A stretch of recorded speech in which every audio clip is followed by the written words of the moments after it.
Hello and welcome to the Flix Forum podcast, where each episode we go back and we look at a Netflix original film in the order of release. This episode we have Netflix's 323rd film from 2020. It's the musical comedy The Prom, directed by Ryan Murphy. It stars Meryl Streep, James Corden, Nicole Kidman, Keegan-Michael Key, Andrew Rannells, Ellen Pellman, Ariana DeBose, Tracey Ullman, Kevin Chamberlin, Mary Kay Place, and Kerry Washington. What a cast. I am Jesse. I'm your host. Thanks for joining me today.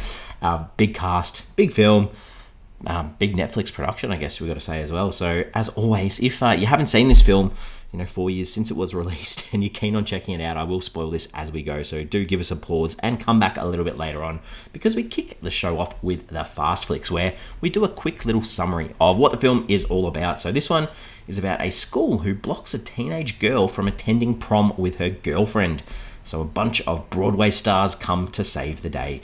That's the gist of it, and amongst a lot of musical numbers and dance performances. So let's talk about how this ended up on Netflix. How did Netflix come with this title? So this film, it's based on the same premise of an actual musical that has the same name, uses the music by Matthew Schuyler with lyrics by Chad Belgelin and a book by Bob Martin and Boygan as well. And it's based on an original concept by Jack Vertel.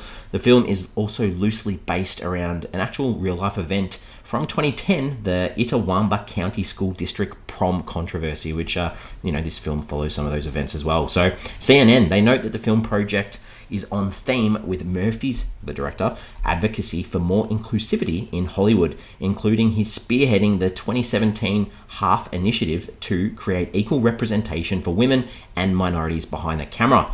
Murphy announced plans for the adaptation during a charity performance of the musical at New York's Longas Theatre in April of 2019.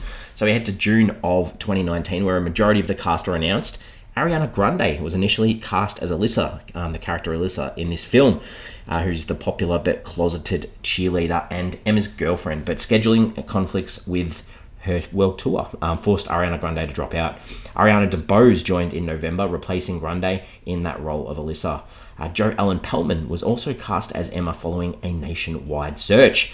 This project is the first film under Murphy's $300 million deal with Netflix and his fifth piece of work with Netflix overall. We go to January of 2020, where Awkwafina was actually in the cast as well and dropped out because of scheduling conflicts. Filming commenced on December the 11th, 2019 in LA, and on March the 12th of 2020, production was suspended due to the COVID-19 pandemic. Prior to this, the leads had already wrapped filming with only 2 days of second unit filming left, which was initially scheduled to resume in mid-April, but was delayed until the summer, with it resuming on the 23rd of July 2020. Although, and this is an interesting story, the original actors from the Broadway performance of this show, they all auditioned for the roles in the film as well. Ryan Murphy, the director, he decided to go with this star-filled cast instead.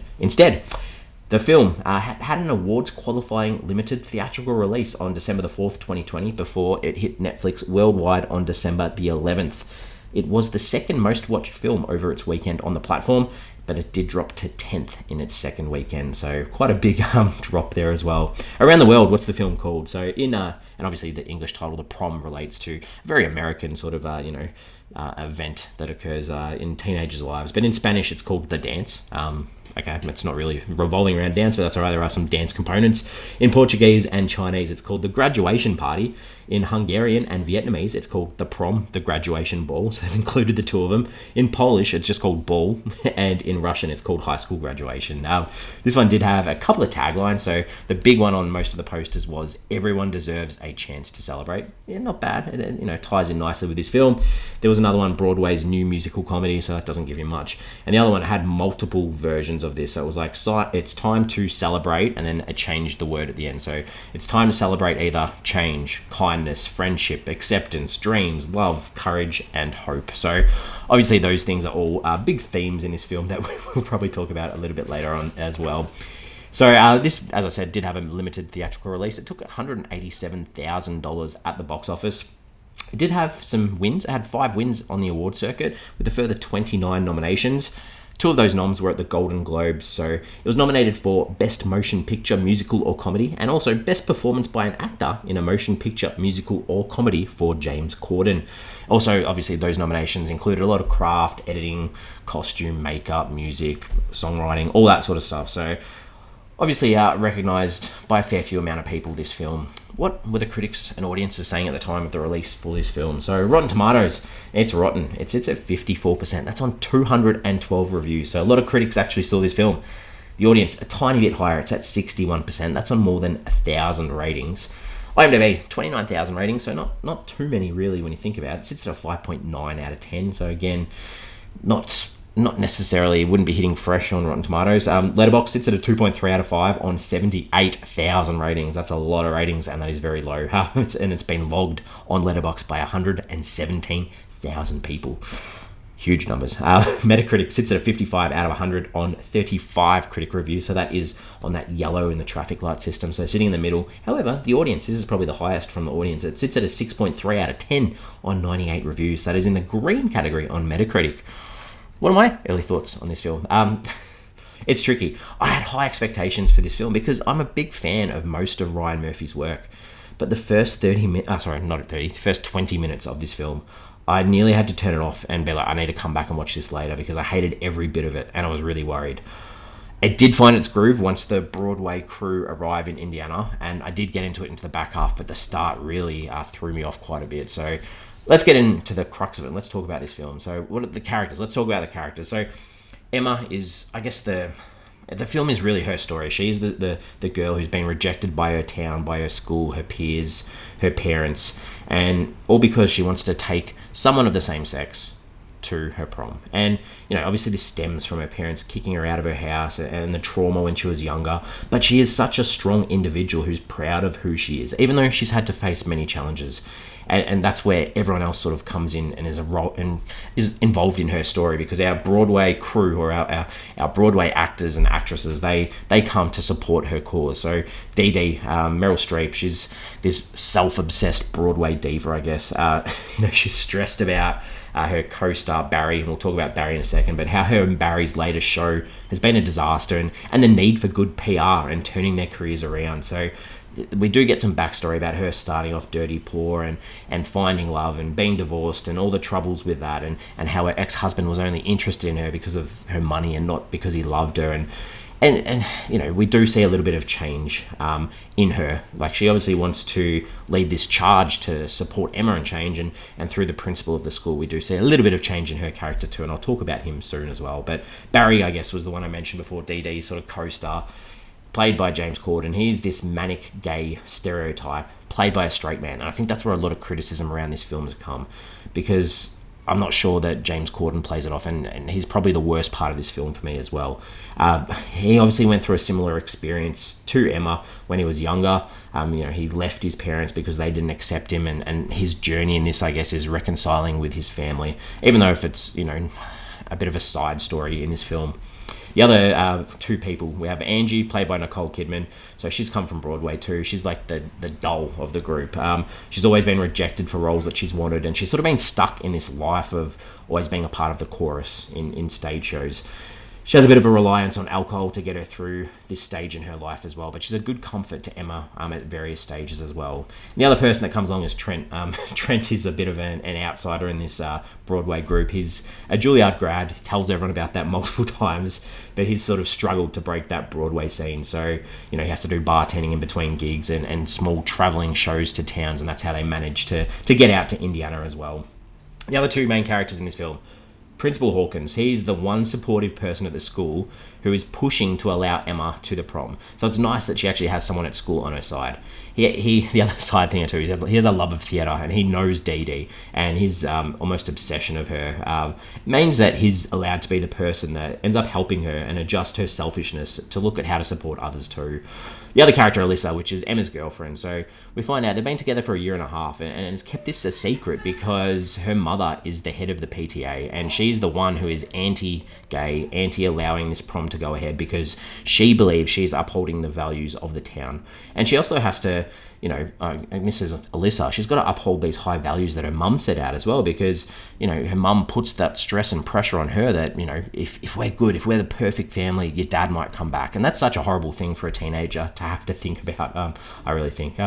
The director, Ryan Murphy, I sort of spoke him up before about how much I like his work and his producing work, and I guess he's known a lot for his TV work, including Glee. Glee was such a big show when that came out. The American Horror Story anthology series as well. He's got 47 producer credits, and obviously that's a lot of credits, as well as 25 directing credits. I guess the best film, or the biggest film most people would know, would be Eat, Pray, Love. And I guess one of my favourite miniseries that Netflix has actually put out is called Hollywood. Or Hollywoodland. I can't remember exactly what it was called. I think it was Hollywood. I thought that was great. That was such a good series. I would rewatch that any day of the week. So obviously lots of good work. Let's talk about some scenes that I liked in this one, some scenes I didn't like. So what did I like? So I think the first part I really could handle in this film was when the Broadway crew actually rocked up at the PTA meeting at the school, and Dee Dee breaks into this song about the situation, about the whole situation not being about her. It's all about Emma, and it was very funny. Lines like, I read 3/4 of the news story about it and knew I had to come and help. I just thought that was funny, just showing you her insecurities and her absolute self-absorption. A few of the songs are right. There was a song about acceptance that they sang at this monster truck rally. I thought that was funny. There was a promposal song that was cleverly done. Mainly because the football guy, I don't know, he just really lit the screen up for me. I thought he was good. The theatre escapism song by the Principal Hawkins, that was also good too. And there was this song where there was a montage of the girls all getting ready for prom, and one of the lines was, even I would do me the way I looked. I thought that was quite funny too. A lot of the lyrics were really clever in a lot of the songs. I got to give credit for that. There's a scene where Emma walks into this empty gym for the prom, and it was cruel. It was hard. It was heartbreaking. It was sad, even if it was so obvious that that's what was going to happen. As an audience, you could pick that up straight away. There's a moment where after this, Angie spends some time with Emma, Nicole Kidman's character, eating ice cream, listening to her worries, and they do this jazz dance to get, the zazz back into her life. I thought that was good. I liked that scene. And then while that's happening, we have this moment of Dee Dee and Barry in the hotel talking about their challenges in life, and Dee Dee and her divorce, and Barry and his parents not being there. That was nicely done too. Dee Dee has this song where she goes to apologise to Principal Hawkins, and she goes into his office, and the song's all about her improving as a lady. I thought that was clever. And the highlight of the film for me was this song in the mall, in the shopping centre, in the food court. There's Trent. He does this song about the ideological divide of Christian values, just about cherry picking the Bible and loving thy neighbour. That was excellent. That was so good. Finally, Emma does this live video too. This song that she puts online about coming out, with people online singing back to her. That was really well done too. I think it was called The Unruly Heart of Mine. Yeah, so that was good too. What didn't I like in this one? I think, as I said before, the first few songs, the Eleanor musical, the song Out on the Street, after that performance, Emma's first song about breathing, they all didn't land. I really struggled at the start of this film. That really made this a bit of a struggle to start with. I didn't like Alyssa and Emma singing. They sang this song behind the bleachers. The song was fine, but then they go to kiss, and this car rocks up, and Alyssa's like, "My mum's here, I've got to go." And we already know that her mum is so anti-Emma. Just the fact that her car parks there and she sees the two of them there by herself, and her mum's fighting so hard about this because, the same-sex idea doesn't go with her values. Just the fact that the mum wouldn't recognise what was happening, that was really bad. I thought that was poor. The Broadway crew, they rock up at the hotel in Indiana to check in, and they make this big deal about wanting a suite or a cabin and dropping their trophies to sort of on the counter to show who they are, like it means something. Not needed. Dance breaks. Like, most of the songs have these dance breaks that just added to the runtime. They didn't add anything. They would look good on stage, I get that, but anytime a song had this dance break or finished on a chorus in the song, like visually, yes, good choreography, didn't need it, like in the film form. I just wasted time. Bobby's forgiveness scene with his mum, didn't like that. And finally, Dee Dee and Principal Hawkins kissing at the end. That was just gross. I don't know, I just did not see those two as a couple. That was really awkward. What's the film trying to say? Some themes, some ideas, some motifs. Obviously, tolerance, acceptance, love thy neighbour, that idea of empathy, conservative America versus liberal America, that's all there too. You've got celebrities and their activism, they're wanting to change the world, and the deep thing is that idea of the right to love who you want, having that courage to stand up to others and have that courage to be who you are. And two, I like that idea too, that theatre can provide an escape from the real world, not just theatre, but arts in general. I like that too. What did I take away from this film? Indiana, that Indiana, I tell you what, they copped a beating in this film. Like, some of the derogatory words and comments about the people that live there, I don't know how well this film would have played there, so that was a little bit, I feel bad for them a bit.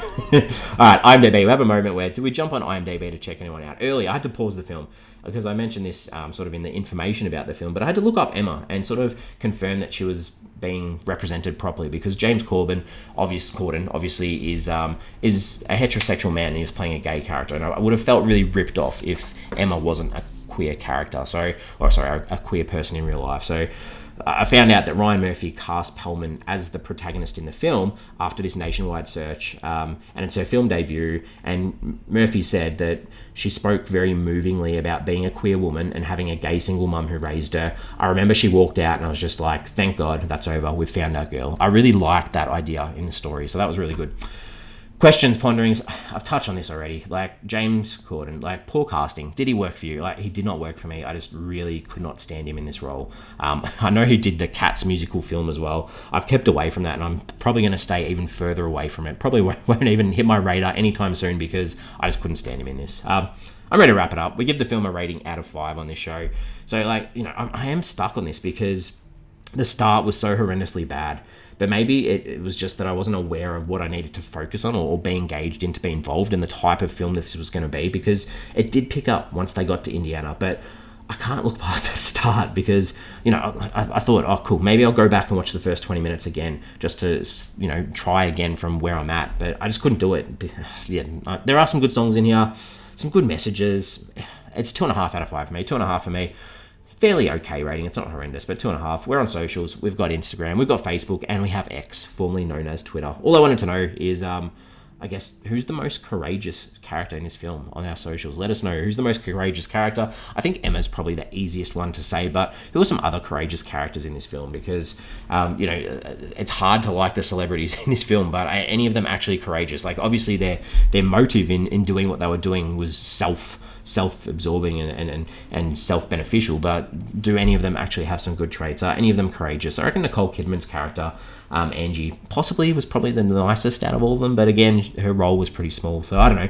That's it. I've tried to talk about this film as much as I could. We are back next week. Next week we have a Christmas film, so we are still heading towards the back end of the 2020 Netflix films. It is a Christmas film from 2020 called A California Christmas. This one is directed by Sean Pacino and stars Lauren Swickard and Josh Swickard. That's what we've got. We've covered a lot of Christmas films in the back end of 2020, so hopefully this one stands out above the others and it's worth a watch. I will let you know next week, so hopefully you join me then, and make sure you watch it if you're going to join me too. So I will see you next week. As always, thank you.